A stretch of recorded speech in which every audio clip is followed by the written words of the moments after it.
नमस्कार दर्शकबिनहरू, तपाईहरुले सानो कुरा थाहा पाउनुभयो त? के कुरा भन्दाखेरि अब नेपाल सरकारले 3 थोकहरू बन्द गर्ने निर्णय नै गरिसक्यो। नेपालमा दर्ता नभएका फेसबुक, इन्स्टाग्राम, एक्स लगायतका चीजहरू बन्द गर्ने सरकारले घोषणा गरिसकेको छ। के त्यो कुरामा तपाईहरु गोप्य नेता हुनुहुन्छ?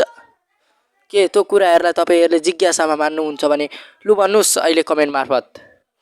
त्यो कुरामा तपाईहरु साँच्चै हुनुहुन्छ कि हुनुहुन्न भनेर हामी एनआरएस मिडियामा तपाईहरुलाई प्रस्तुत गरिरहेको समाचारमा म रोमन गौतमको प्रस्तुतिमा के भन्न चाहन्छु भने नेपाल सरकारले तो गरिरहेको बन्दकमा तपाईहरु सहमति हुनुहुन्छ कि हुनुहुन्न? 30 दिन भित्रमा सरकारले अब फेसबुक, इन्स्टाग्राम, एक्स दर्ता नभए नेपालमा बन्द गरिदिने नै घोषणा गरिसकेको छ।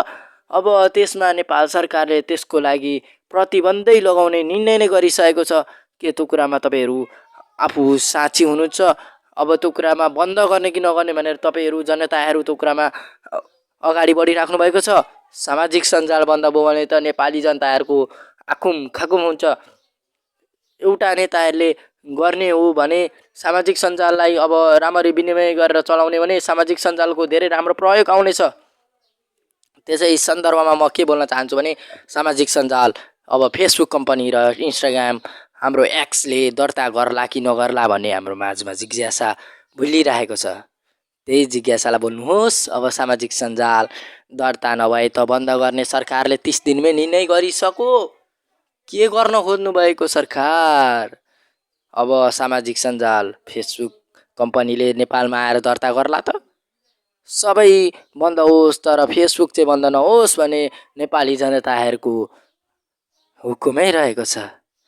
फेसबुक बन्द भयो भने त सरकारमा आन्दोलनको जारी चल्दछ नेपाली जनताहरुको। त्यसै सन्दर्भमा म यो कुरा राख्दछु एनआरएस मिडिया मार्फत।